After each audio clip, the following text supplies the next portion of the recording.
당원 게시판으로 가보겠습니다. 네네. 네. 일단 여당 상황도 한번 짚어봐야 되겠는데요. 당원 게시판 논란이 조금 잦아든 것 같은데, 근데 이제 어쨌든 김 여사 특검은 절대 안 된다고 그동안 한동훈 이제 그 대표 측에서는 얘기를 했는데 미묘한 태도 변화가 좀 감지되는 느낌입니다. 그러니까 신지호 전략기획부총장 대표적 친한계죠. 김 여사 특검법에 대해 전략적 모호성을 유지한다는 것, 이건 틀린 말은 아닌 것 같다고 얘기했는데 공포탄이 그럼 실탄 될 수도 있습니까? 박 대변인. 이것은 사실 우리 당에서 이 부분은 이 특검은 현재 민주당이 발의한 특검은 받기가 굉장히 어려운 특검입니다. 왜 어려운 특검이냐면 이렇게 볼 수가 있어요. 그러니까 이제 우리 당의 공천 자료들이 민주당이 임명한 특검에게 다 들어갈 수 있는 그러한 특검이에요. 명태균 리스트와 관련된 내용을 이 수사 범위에 포함시켜놨기 때문에 이러한 부분들이 굉장히 우리 당의 입장에서는 받기가 좀 어렵고 그 특검이 국민의힘까지 압수수색 다 할 수 있다는 그런 얘기잖아요. 내용이 될 수가 예. 있죠. 그렇기 때문에 국민의힘의 당대표와 국민의힘의 의원들이 네. 이를 동의하기는 굉장히 어려운 특검이다. 그러니까 그거를 우리 모두 알고 있어요. 사실 알고 있는데 그럼에도 불구하고 이 당원 게시판 문제가 이렇게까지 불거지고 커질 문제가 아니었습니다. 네. 물론 오늘 이제 서울시경에 이걸 이제 고발을 하게 되는데 서울시경에 고발을 하게 됨으로써 사실상 대답은 된 겁니다. 이것이 허위사실이라는. 그런데 이러한 부분들을 왜 진작 고발하지 않았느냐라고 이야기를 한다면 이 문제를 이렇게 키울 이유가 없었다고 본 거예요. 근데 이제는 고발을 할 수밖에 없는 상황까지 만들었죠. 네. 그리고 그 과정이라는 것이 결국엔 1년에 한동훈 대표 찍어내기, 한동훈 대표를 몰아내게 하려는 그런 과정의 연속성이 아니냐라는 그런 생각을 하게 되는 거고 그 과정에서 소위 말하는 친윤계와 친한계가 감정적으로 지금 부딪히고 있어요.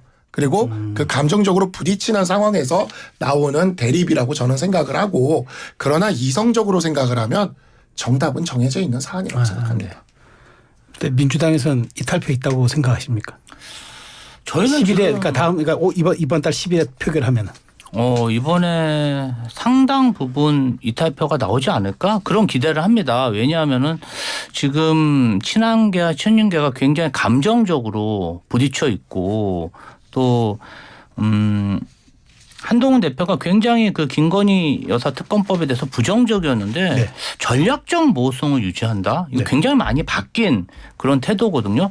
그리고 친윤계 그다음에 중간계에 있는 그런 의원들도 사실 익명으로 투표하면 됩니다. 그렇기 때문에 사실은 뭐 추경호 원내대표가 이런 얘기도 있어요. 뭔가 그 투표소에 들어가지 말고 그냥 백지로 내자. 뭐 이런 뭐 여러 가지 아이디어가 나오다 보니까 사실 뭐 국지전을 하다 보면 언제 전면전이 될 수도 없고 긴장감이 이렇게 높아지다 보면은 사실은 버튼을 누를 수도 있는 것이라 저는 좀 끝까지 좀 지켜보고 있는 상황이다. 그렇습니다. 네. 자, 대서 기간 동안 대통령의 멘토로 불렸던 신평 변호사 이분이 SNS에서 한 대표가 당대표직에서 물러서지 않으면 보수 분열이 수습되지 않을 것이다. 이재명 대표는 인간적인 신의를 지킬 줄 아는 사람이다. 절대로 한동훈 같은 사람이 아니다. 이런 얘기를 해서 파장이 큽니다. 이 부분에 대해서는 제가 어제 뭐 SNS에서도 글을 올리고는 했지만 네. 신평 변호사가 지금 너무 우리 당정에 부담을 주는 발언을 너무 많이 해오지 않았습니까? 사실 그리고 이 발언은 우리 보수 지지자들을 너무 상처를 주는 발언이었습니다. 왜냐하면 이재명 대표가 위증교사로 무죄를 받지 않았습니까? 그 오랫동안 알고 지내던 사람, 골프도 같이 치고 그랬던 사람도 몰랐다고 하지 않습니까? 게다가 유동규 씨가 했던 이야기가 있어요. 정진상은 관우, 그다음에 정진상이 제갈량, 예. 김용이 관우, 유동규 씨가 자신은 장비인 줄 알았다. 근데 이번에 김인섭 씨 판결에서 우리 대법원이 특수관계를 인정했지 않습니까?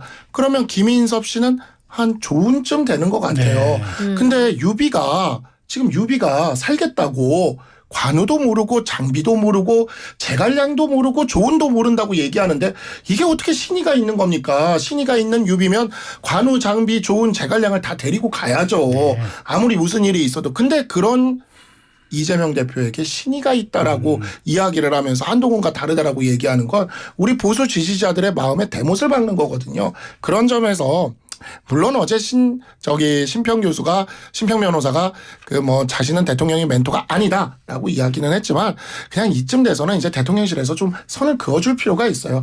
심평 변호사는 개인적으로 얘기하는 사람이고 이 대통령의 멘토는 아니다.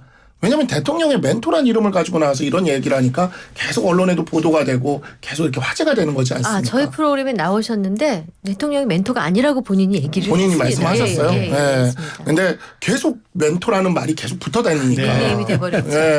닉네임이 돼버려서 좀 그냥 대통령실에서 확 선을 좀 그어줬으면 좋겠어요. 그냥. 근데 심평 변호사가 이렇게 이재명 대표에 대해서 좀 극찬을 하는 이유는 그 한동훈 대표의 갈라치기입니까? 아니면 진짜 이재명 대표를 좋아해서입니까? 에이, 뭐 이재명 대표를 좋아하기보다는 누가 봐도 지금 심평 변호사는 윤석열 대통령하고 굉장히 가까운 분으로 알려져 있잖아요. 그쪽 컨센서스를 가장 잘 설명할 수 있는 부분인데 사실 그렇습니다.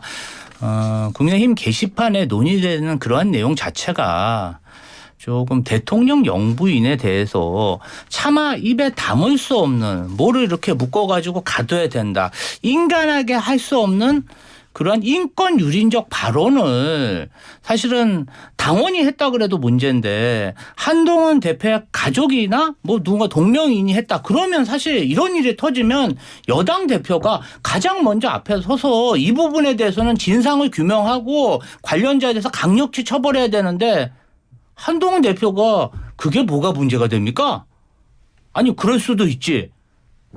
이게 사실 저도 놀랍습니다. 우리 정치 도의상 그래도 윤석열 대통령이 한동훈 대표를 법무부 장관 여당의 비상대책위원까지 임명한 그러한 정말 은인이라고 볼 수 있는데 어떻게 어떻게 보면 아버지죠. 정치적 아버지한테 어떻게 저렇게 무심할 수 있나. 같은 뭐 정치인으로서 그건 좀 매우 의아스러우니까 심평 변호사의 이러한 어떤 태도도 뭐 인간적으로는 좀 이해가 됩니다. 그러니까 좀 전에 얘기한 그 게시글 그 한동훈 대표 이름과 동명이인이었다는 거는 이미 밝혀진 내용이라서 그 얘기를 가지고 다시 이제 한 대표의 이름과 동일선상에 놓는 건 조금 아니 이제 그런 부분이 있으면 사실 당에서도 징계를 해야죠. 솔직히 영부인한테 그렇게 막말하면은 정부 여당이 징계를 해야 되는 거 아닙니까? 게시판 글 갖고 징계가 되나요? 모욕이잖아요. 그 내용을 가지고 그렇게 그 징계를 하기 시작하면 뭐 한동훈 대표에 대해서 비난한 것도 다 뭐 해야 되는 거고.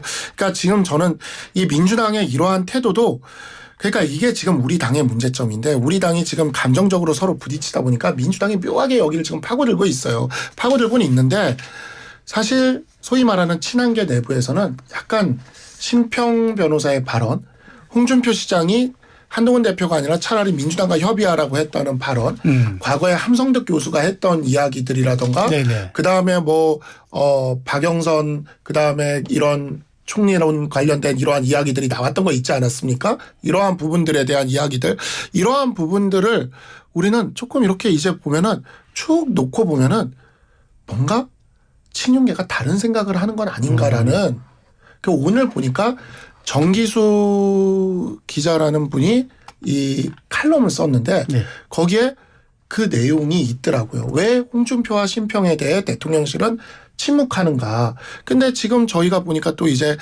김지호 부실장님께서 심평 변호사를 살짝 이렇게 감싸는 걸 보고 있으면 이게 우리의 그 분열을 노리면서 뭔가 친윤계가 다른 생각을 품고 있는 건 아닌가. 친한계는 사실 이런 부분에 있어서 약간 걱정과 의심을 갖고 있습니다. 근데 이게 참 부끄러운 일이죠. 우리가 둘로 이렇게 쪼개져 싸우고 있다 보니 이러한 어찌 보면 이간책이 들어오는 것 같다. 그리고 거기에 우리가 지금 이렇게 어찌 보면 좀 농락당하고 있는 것 같다라는 그러한 생각도 듭니다. 네, 거의 마지막 질문이 될 것 같습니다. 이재명 대표가 어제 고향인 경북 안동을 방문했고요. 이철우 경북도지사와 만났습니다. 이 대표가 12월 첫 행보로 민주당 취약 지역인 TK를 찾은 이유를 어떻게 해석해야 될지. 그리고 오늘 또 대구에서 현장 최고위원회도 진행했던데요.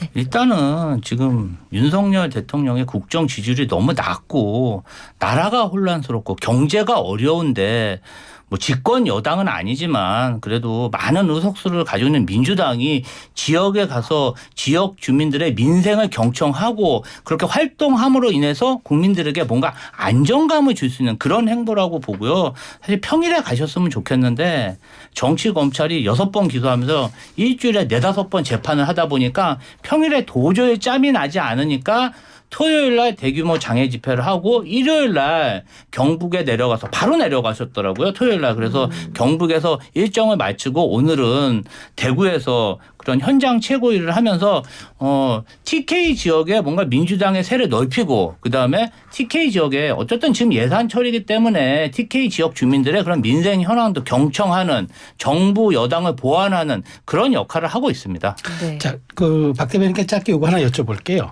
이재명 대표가 가상자산 투자 소득에 대한 과세가 여야 합의로 이제 미뤄지게 돼서 어쨌든 지금 하기로 했는데 이제 민주당이 또 이거 가지고 좀 약간 오락가락한 것 때문에 우클릭 행보는 같은데 민주당 때문에 좀 이렇게 혼란이 좀 시장에 빚어지고 있다 이런 또 지적에 대해서는 어떻게 보세요?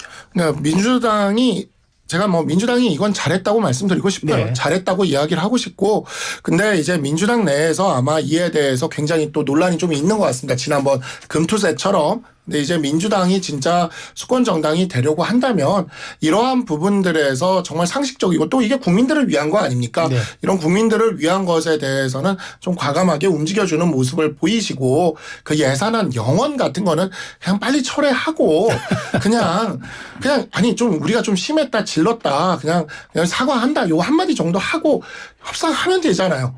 지금도 이제 우원식 의장님도 그래서 오늘 본회의에 상정 안 하고 그냥 얘기 좀 합시다 이렇게 얘기를 한 거고 항상 정치 세력이 다 잘할 수 있는 건 아니고 저는 근데 가상자산 이 유예, 예. 이 과세 유예를 한 거는 잘했다고 좀 칭찬드리고 싶고 네. 또 우리 당이 이 문제에 있어서 굉장히 문제 제기를 잘했기 때문에 이런 성과가 나왔다고 생각합니다. 알겠습니다. 네, 말씀 여기까지 듣겠습니다. 이슈가 먼데이 박상수 국민의힘 대변인 김지호 더불어민주당 전 당대표 정무조정부실장과 함께했습니다. 고맙습니다. 잘 들었습니다. 감사합니다.